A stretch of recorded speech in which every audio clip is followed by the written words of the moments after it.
Nós gostaríamos de pedir que todos já ocupem seus lugares para que a gente possa dar início ao nosso primeiro painel e que o uso de máscara por favor, é solicitado, né, que todos usem dentro deste ambiente, por favor.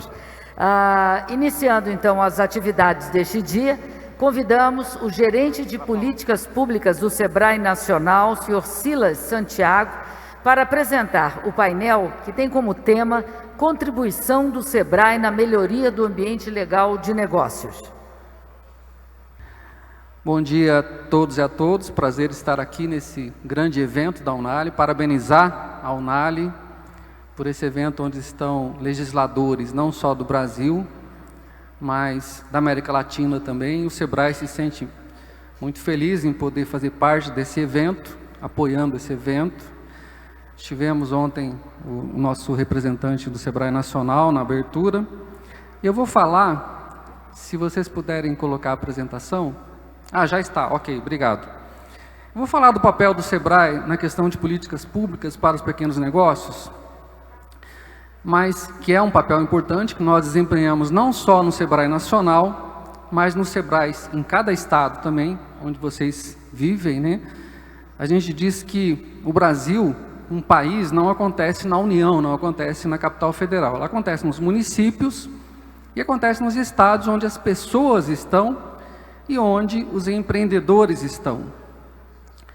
Mas, mais importante do que o que nós fazemos, é qual é o papel, vou tentar fazer o link, né, a conexão, de qual o papel que os senhores e senhoras, legisladores estaduais, podem fazer nos seus estados, com vistas a fazer esse apoio a pequenas empresas. E por que isso é importante? Os pequenos negócios, micro e pequenas empresas, representam 99% das empresas do nosso país. Nós temos outros países presentes ou ouvindo online. Essa é uma realidade mundial. Eu tenho a oportunidade de fazer consultoria em outros países, desenhando políticas públicas para pequenas empresas, para organismos internacionais. Então, essa relevância dos pequenos negócios não acontece só no Brasil. Então, nós temos aqui 99% dos pequenos negócios das empresas são pequenos negócios. Nós temos no Brasil 18,3 milhões de pequenos negócios, dos quais 11 milhões de microempreendedores individuais, né? O maior programa de redução de informalidade empresarial do mundo. Isso e nós já fomos mostrar essa realidade nossa para outros países, e vem sendo implantado em outros países essa solução, que é uma maneira fácil e simples de formalizar, de trazer o empreendedor da informalidade. E como é que você traz? Você tem que dar incentivo, né? Você tem que ser muito fácil para fazer a abertura, tem que ser muito fácil pagar tributo, e essa é a realidade que o microempreendedor traz. E nós temos 7,2 milhões de micro e pequenas empresas no país, distribuído no país inteiro, em todos os setores. Nós vemos aqui que o setor de serviços com 8,4%, comércio com 5,2%, e moda e acessórios dominam, né? São aqueles tipo de atividade mais voltadas para os pequenos negócios. Serviços cresceu muito no país, né? Principalmente serviços pessoais, moda, beleza, né? Indústria 2,2%, construção civil 1,2% e agropecuária 0,2%. Então, por que é importante esse trabalho de políticas públicas para pequenos negócios, tanto em nível federal quanto nos legislativos estaduais? Porque representam muito. E é um tema transversal, não passa necessariamente por partidos políticos. Claro que sempre a política é importante, mas passa por todos os partidos políticos. Outro dado importante é que as micro e pequenas empresas criam mais empregos. 70% dos empregos gerados em 2021 são nos pequenos negócios.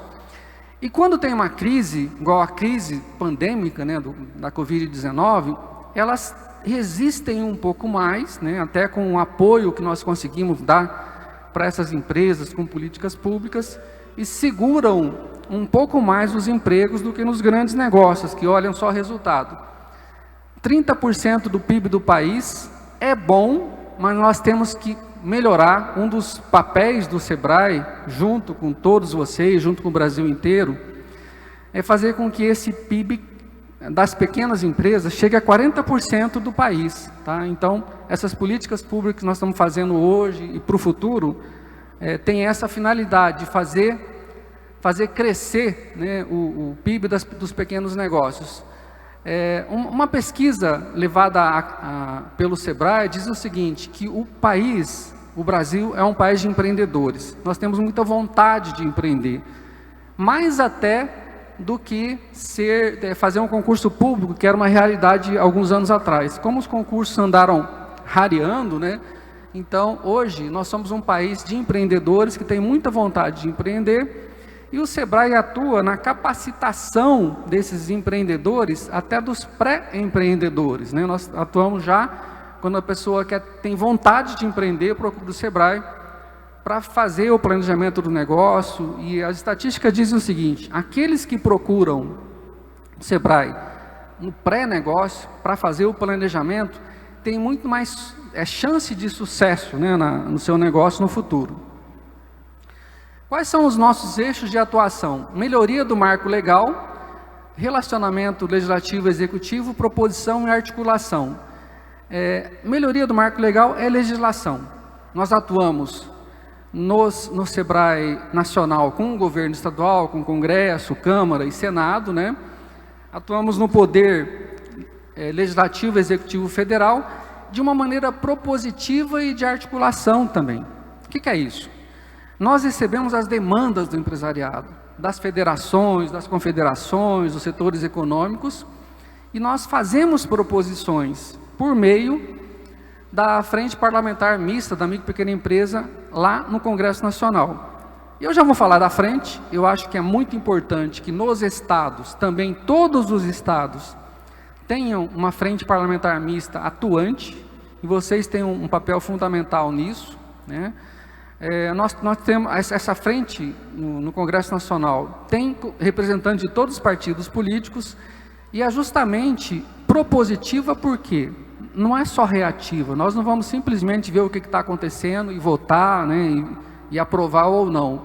Nós procuramos atuar, e vocês, junto com os SEBRAEs estaduais, que estão sempre à disposição dos governos estaduais e dos legislativos estaduais, tem essa função de identificar gargalos e fazer proposições. Nós vamos falar alguma coisa sobre o que é necessário por enquanto. Trabalhamos também na simplificação de procedimentos, melhoria de processos, né, difusão de boas práticas. E tem coisas muito importantes nessa simplificação de processos. Eu vou falar de duas coisas especificamente, tá? Primeiro, a questão da substituição tributária do ICMS e do cálculo do ICMS, que isso está nos estados. É um problema sério para os pequenos negócios. A substituição tributária é uma coisa que a gente fala que é a tempestade perfeita, né? Porque o empresário tem que pagar o imposto antes de vender, ele paga na entrada, né? A gente está tentando resolver isso na reforma tributária, na Lei Complementar 123, mas é muito difícil, de forma assim, mudar a legislação, fazer reforma tributária no Brasil. Não é tarefa para amadores, faz 32 anos que nós estamos tentando, né? Então, qual a saída que nós estamos enxergando na parte tributária? Que pelo menos o cálculo do imposto seja feito pelos estados, no caso do ICMS. Que o cálculo do ISS seja feito pelos municípios, no caso do ISS. E que o governo federal trabalhe para fazer o cálculo dos seus impostos de forma automática e fornecer para o empreendedor o valor devido. Ou pelo menos um rascunho, a gente fala de declaração pré-preenchida, tá? Então, esse é o caminho que nós estamos empreendendo, e vocês podem atuar com a Secretaria de Fazenda e Finanças dos estados, nos respectivos estados, porque os estados hoje, eles têm todos os documentos fiscais eletrônicos, seja nota fiscal eletrônica nacional, que envolve transações interestaduais, e também eles têm a nota ao consumidor, a nota do varejo. O estado tem tudo na mão dele. Então, é possível ao estado, a todos os estados, fazerem pelo menos o cálculo aproximado, uma declaração pré-preenchida, para mandar para o contribuinte esse cálculo para facilitar a vida do empreendedor. E nós trabalhamos também com difusão de boas práticas, né? Nós trabalhamos com todos os estados, o que acontece em um estado para passar para os outros estados. Trabalhamos também com inovação em políticas públicas, desenvolvimento de soluções, novas fronteiras, né? Uma coisa que o SEBRAE está atuando hoje no Brasil inteiro é mediação e conciliação de conflitos entre particulares. Por quê? A justiça é demorada, né? Quando você vai cobrar uma dívida, você vai resolver um problema de aluguel, por exemplo, num shopping, numa loja, qualquer coisa, é muito difícil você ter um resultado rápido na justiça. Então, o SEBRAE está atuando junto com a CACB e outras entidades para que esses problemas entre particulares, que às vezes nem o Congresso Nacional resolve. E por que não resolve? Porque tem conflito entre particulares e lá no Congresso tem representantes dos dois lados. Então, nós incentivamos e estamos atuando para que esses problemas sejam resolvidos com conciliação e mediação, né? Como eu disse, nós atuamos no Congresso Nacional, em nível federal, e em nível estadual seriam as Assembleias Legislativas, junto com os SEBRAE estaduais, Frente Parlamentar Mista da Micro e Pequena Empresa, e vocês, Frente Parlamentar dos Pequenos Negócios em cada estado. Tem também o Fórum Permanente da Micro e Pequena Empresa, que nós atuamos em Brasília, e existem os fóruns estaduais, que são caixas de ressonância daquilo que é necessário mudar, não só em nível tributário, mas em todos os níveis das pequenas empresas. Nós temos algumas entregas, né? Por exemplo, em decorrência da pandemia, tivemos que trabalhar muito, né, nas prorrogações tributárias.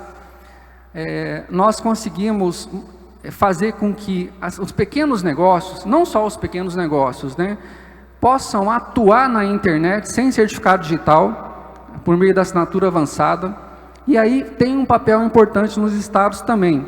Hoje, na internet, para nós atuarmos, para eu provar que o Silas é o Silas, que a empresa tal é a empresa tal, tem um caminho muito fácil hoje que é o GovBR. Muitos de vocês já usaram o GovBR para tirar o certificado de vacinação, por exemplo, né? Aquele que para viajar, que tem que apresentar. Então, esse GovBR é o futuro, não só para uso pessoal, né?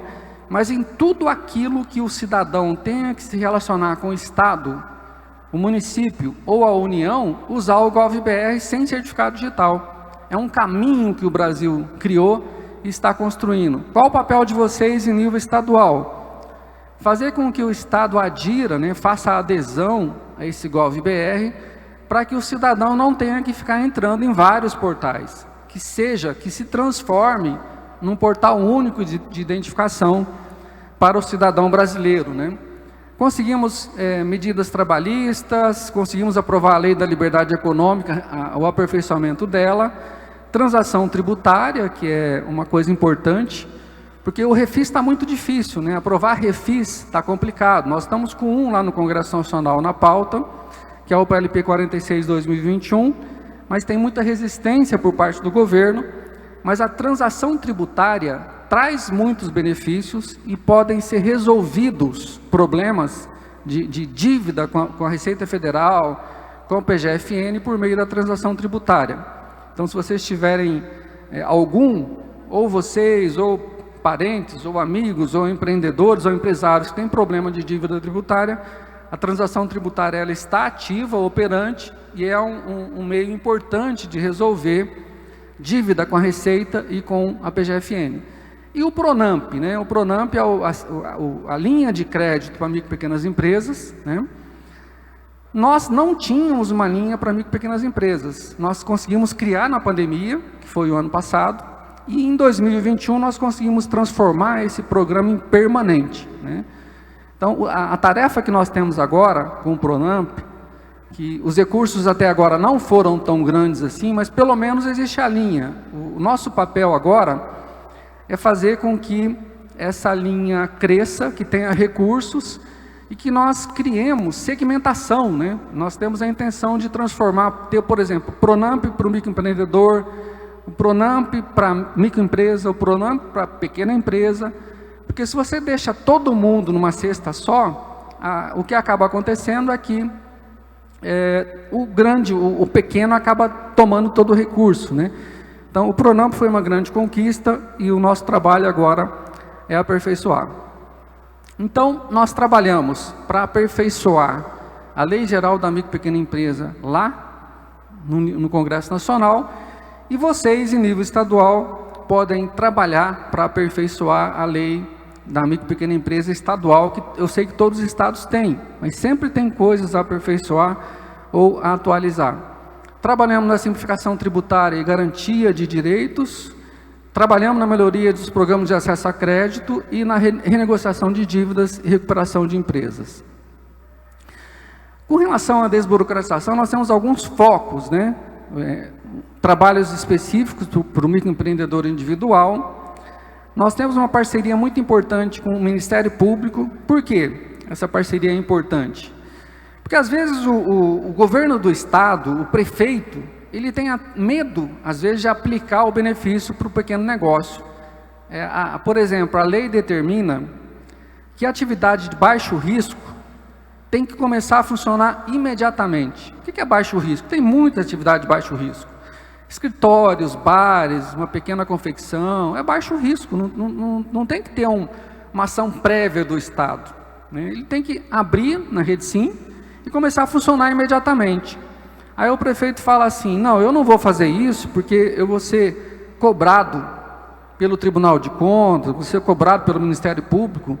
Então, essa parceria com a CONAMP e com a TRICON, que é com os Tribunais de Contas, é justamente para dar segurança para o gestor público, o prefeito municipal, né, para que ele possa aplicar na prática a liberdade econômica e ele ficar ciente do seguinte, ele vai ter problema sim, se ele não deixar funcionar, se ele criar barreiras, né, se ele não deixar a liberdade econômica funcionar, tá? As experiências, nós temos, muitos de vocês conhecem, já foram prefeitos, prefeitas, o Prêmio Prefeito Empreendedor. Nós temos o Prêmio Prefeito Empreendedor todos os anos, né? Na pandemia não teve, está voltando agora. Todos os que ganharam, eles tiveram duas atitudes fundamentais. Primeiro, abrir as portas para o empreendedorismo, deixar rolar, não ser uma trava, né? Desconstruir os cartórios que muitas vezes tem dentro da prefeitura, aquele cara que emperra uma licença, emperra isso, emperra aquilo, quer dizer, desobstruir os caminhos para a abertura de empresa. E essa é uma coisa que os prefeitos que ganham prêmios fizeram. Segundo, fazer valer o privilégio que a pequena empresa, o privilégio legal e constitucional nas compras governamentais, porque até R$80 mil, por exemplo, tem que comprar só dos pequenos negócios.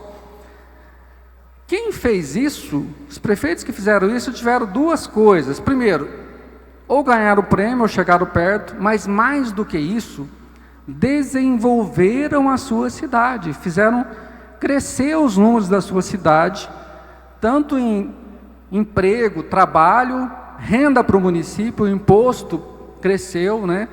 Então, o fato dos prefeitos, dos gestores públicos, atuarem para desobstruir caminhos, deixar de ser o chato da cidade, deixar crescer, deixar abrir empresa à vontade, faz com que o município se desenvolva, tá? Uma coisa que nós falamos sobre liberdade econômica, para os legisladores, para os gestores públicos também, é o seguinte, a liberdade econômica, quando deixa a empresa nascer, não retira a competência fiscalizadora. Quer dizer o seguinte, vigilância sanitária, bombeiros, meio ambiente, quando um negócio de baixo risco é aberto, não significa que esses órgãos não podem ir lá depois, porque eles recebem todos os dados pela Rede Sim, que é a rede cadastral do Brasil de empresas, né? Recebe todos os dados depois, eles podem fiscalizar a hora que quiserem, com inteligência, né? Eles vão guardar a força de trabalho deles para aquilo que mais importa, que são aqueles negócios que realmente são de risco, uma indústria química, quem fabrica fogo de artifício, né? Fabrica baterias, ou um lugar que tem muita circulação de pessoas, um centro de eventos com 1000 pessoas, quer dizer, o fato de deixar nascer e fazer funcionar de imediato, não retira a força fiscalizadora dos órgãos de controle. Então é muito importante isso. Liberdade econômica, eu já falei, Reticência, já falei. Murim, alvará de construção. Isso está no começo ainda. O tempo que se leva no Brasil para conseguir um alvará de construção é absurdo. Graças a Deus, que em outros países também demora mais tempo. Mesmo em países avançados demora, é um problema mundial, tá? No nosso caso demora, para ter ideia, cerca de 2 anos para conseguir um alvará de construção, em média, é muito tempo. Isso faz com que não se construa, ou se construa na ilegalidade, né? Então nós estamos tentando construir um sistema, junto com o governo federal, e junto com estados e municípios, de automatizar esse processo. E a liberdade econômica no campo é muito importante, porque nós temos vários produtos artesanais, inclusive. Imagina as pessoas que produzem queijos, geleias, né, nas suas propriedades, também vendem na clandestinidade, porque o serviço de inspeção não funciona, e quando funciona no município, não vale para o Brasil inteiro, né? Então é um trabalho muito grande que nós estamos fazendo para que isso se desenvolva e consiga ter esses resultados. Nós conseguimos, então, a dispensa de alvará para o baixo risco, sobre isso que eu falei agora, né? Quer dizer, baixo risco começa a trabalhar e depois o governo vai lá para ver se está tudo certo, se precisar. Trabalhamos na questão de crédito, tem uma plataforma do governo federal, no portal do empreendedor, onde o microempreendedor, o pequeno empreendedor cadastra os seus dados, e esses dados são, ele escolhe um banco onde ele pode operar e facilita bastante o crédito. Nós conseguimos eliminar o certificado digital também no aplicativo de compras governamentais federal, né, e isso é muito importante, não só para abertura de empresa, né, mas no governo federal. Nas juntas comerciais, nós conseguimos eliminar o certificado digital em quase todas as juntas já, quer dizer, é possível abrir uma empresa só com o Gov.br, tá? E eu queria falar sobre um negócio que vocês podem atuar nas juntas, no estado de vocês. Hoje, a saída para abrir uma empresa mais rápido, nós já estamos com 2 dias, tá? Para abrir empresa no Brasil. A média já é 2 dias. Não sei se vocês se lembram que o Brasil antes demorava 152 dias em média para abrir uma empresa. Hoje nós estamos em 2. Só que nós não estamos contentes com 2 dias e 2 horas de média, não estamos querendo menos. Nós estamos querendo trazer para 1 dia ou menos, como alguns países, Nova Zelândia, por exemplo. Para isso, foi criado um critério de balcão único. Balcão único é onde o empreendedor entra, ou o contador entra, e consegue pela internet, num endereço só, ele fornecer os dados e sair na frente com 30 minutos com a empresa aberta e licenciada. Baixo risco. Sempre baixo risco, tá? Nós estamos querendo avançar para a média, mas por enquanto está funcionando para baixo. Para isso, as juntas comerciais dos estados, eles teriam que isentar a tarifa de abertura. Porque isso, se não isentar, não dá para fazer num procedimento só. Você tem que começar, depois tem que gerar uma taxa, tem que pagar, isso demora, tá? Mas nós não queremos fazer as juntas perderem dinheiro. As juntas que já resolveram esse problema fizeram da seguinte forma: pegaram a tabela de preços públicos das juntas e mudaram e transferiram alguma coisa para os outros procedimentos de alteração em baixa, e não perderam o dinheiro, tá? Então, isso tem que ser feito nos estados, nas juntas comerciais, isso tem que ser aprovado por lei estadual, por isso o papel importante de vocês. Tá? Então, as juntas têm que rever a sua tabela de preços públicos, isentar a abertura, transferir esse custo da abertura para os demais procedimentos da junta, para não perder dinheiro, né? E transformar em lei estadual, para possibilitar que tenhamos um balcão único onde o cara entra e com 30 minutos ele tem a empresa de baixo risco aberta, com CNPJ e licenciada, tá? Esse é o caminho que vocês podem atuar nos estados. Nós também temos o e-social do segurado especial, quer dizer, assim como o empregado doméstico, já faz hoje, o empregador doméstico atua no e-social, o segurado especial já está funcionando, e do microempreendedor vai ser lançado agora em janeiro. Bom, sobre o balcão único eu já falei para vocês, né, da tarefa que vocês têm no balcão único nos estados, que é atuar na legislação estadual dos preços públicos das juntas, que é muito importante, e pedimos a ajuda de vocês nisso. Nós temos outros desafios também, viabilidade de nome, esses não estão implantados ainda, né? Viabilidade de nome empresarial automáticos, temos um trabalho grande para fazer nas juntas, né? Porque muitos municípios não têm tabela de viabilidade para saber se a empresa pode atuar naquela rua, naquela atividade. Nós estamos tentando ajudar as juntas comerciais, que são os integradores estaduais, a tornar isso uma realidade. No futuro, nós queremos automatizar o alvará para médio risco. Hoje, funciona para baixo risco. No futuro, para médio risco, quer dizer, com todos os órgãos, bombeiros, vigilância sanitária, meio ambiente, chegarem a uma conclusão de que determinadas atividades pode automatizar de médio risco, nós vamos implantar também, mas é para o futuro. CNPJ como número único, né, isso depende de uma adequação dos estados e municípios. Nós queremos eliminar a inscrição estadual e municipal, não é necessário.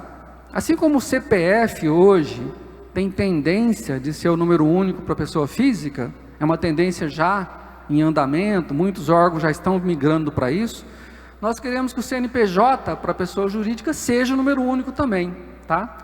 Como eu falei, o E-Social para o microempreendedor está em andamento, nota fiscal eletrônica de serviços também está em andamento. A simplificação da comercialização do produto de origem animal, nós estamos atuando no MAPA, e o MAPA é o nosso grande entrave hoje. A gente quer uma plataforma onde a pessoa entre lá, registre o seu estabelecimento, o seu sítio, né, a sua chácara, registre o seu queijo, o seu produto, né, um veterinário dá um ateste, atesta todo esse procedimento, esse veterinário seja credenciado pelo MAPA, ou pela SEAG, pela Secretaria de Agricultura dos Estados, e isso flua de forma rápida, né? Mas aqui tem um problema de corporativismo que nós temos que vencer em nível nacional com o MAPA, né? Nós estamos trabalhando nisso.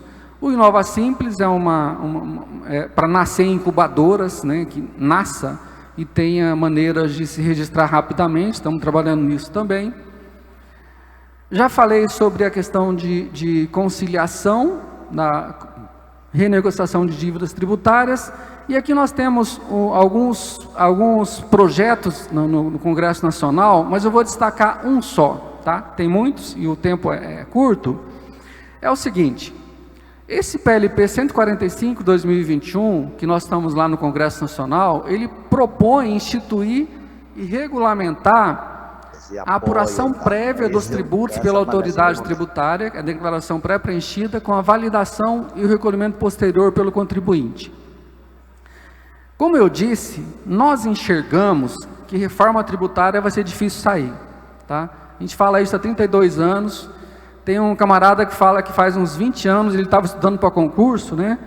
Concurso do fisco, e alguém falou para ele, você vai estudar, mas pode esquecer tudo, porque vem a reforma tributária e vai mudar tudo, né? E faz 20 anos isso e não mudou nada, tá? Então, é muito difícil mudar tributos no Brasil. Então, no que nós vamos investir agora e queremos a ajuda de vocês nisso? Fazer com que esse pesadelo que nós temos hoje, de nós, cidadãos e empresas, calcular o tributo, se reverta. Porque antigamente o fisco calculava tudo. E hoje, o fisco só calcula o IPVA e o IPTU, que manda na sua casa, pega na internet. Todos os outros a gente tem que calcular. A gente tem que ir lá fazer a declaração e calcular. Isso é chamado de pesadelo da autodeclaração.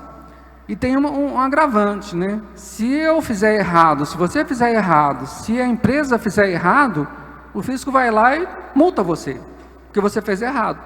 Mas, na verdade, ele poderia fazer isso porque ele tem todos os seus dados. Nós estamos hoje num Big Brother, né? Todo o poder público sabe quase tudo sobre a gente. Claro que a Amazon, a Google e a Apple sabem mais de nós do que nós mesmos, né? Eles sabem de coisas sobre a gente que nem a gente sabe. Mas o governo também sabe. O governo também sabe por causa das notas fiscais eletrônicas, né? Então, a ideia é fazer com que os fiscos façam a declaração pré-preenchida. E nisso vocês podem atuar junto às assembleias legislativas para fazer com que os secretários estaduais comprem essa ideia e passem a fornecer declaração pré-preenchida do ICMS para as empresas e para os cidadãos. Muito obrigado pela atenção, estamos à disposição. Por favor, gostaríamos que o senhor Silas permanecesse, porque nós vamos convidar a deputada estadual Gorete Reis, do Sergipe, e o presidente da comissão organizadora da 24ª Conferência da UNALI, deputado estadual Lídio Lopes, para entregar o certificado e a lembrança regional ao nosso painelista desta manhã.